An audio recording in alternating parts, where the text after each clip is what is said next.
How did the Conservatives lose one of their safest seats to the Liberal Democrats in one of the biggest upsets in recent electoral history?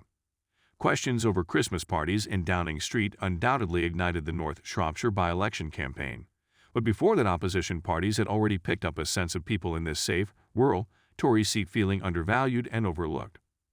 Both the Liberal Democrats and Labour pushed the idea of Conservative voters being taken for granted, pointing to levelling up money going to formerly rock-solid Labour red wall areas in the Midlands and Northern England, rather than North Shropshire.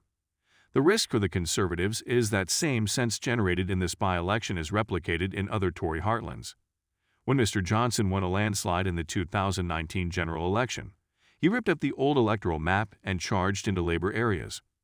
The challenge he has now is how to keep all those voters on side, finding an approach that to newly won Tories in the Midlands and North without alienating traditional voters elsewhere.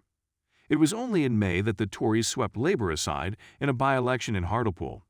In July there was talk of them winning in Batley and Spen, in West Yorkshire, before Labour managed a narrow hold. The North Shropshire result without doubt demonstrates how quickly political fortunes can shift, and the recent turbulence in Westminster has played a significant part. There is frustration and anger at the government's direction. But perhaps it demonstrates a change in mood that runs deeper, that could present a longer-term challenge for Mr. Johnson's Conservative Party. Its next electoral test will come in May, with local elections across England. A bad set of results in Conservative heartlands would further wound Mr. Johnson and set nerves jangling about the next general election, which has to be held by May 2024. But it does seem Sir Ed Davies' party was campaigning harder. The Lib Dem leader visited North Shropshire multiple times, while Sir Keir did not come once. In 2019, Labour came second in North Shropshire, but now it has been pushed back to third. There will be those who argue it was the fact voters coalesced around the Lib Dems that landed a body blow on the Conservatives. But it is a blow many would think Sir Keir would have liked to have claimed himself, to cement Labour as the main challenger to the Tories in the public eye and prove it can take them on and win. There is already talk in some Tory circles about a leadership challenge next summer. A lot could happen before then, and it may never amount to more than talk, but the party is famously unsentimental about ditching leaders that start to be seen as a liability at the polls.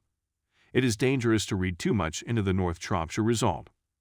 The Lib Dems threw everything at this campaign in an effort that would be hard to replicate across the country at a general election, but they have proven they can take on the Conservatives in parts of the country where support has been strongest. Labour is also facing questions over whether it could, or should have done better in North Shropshire.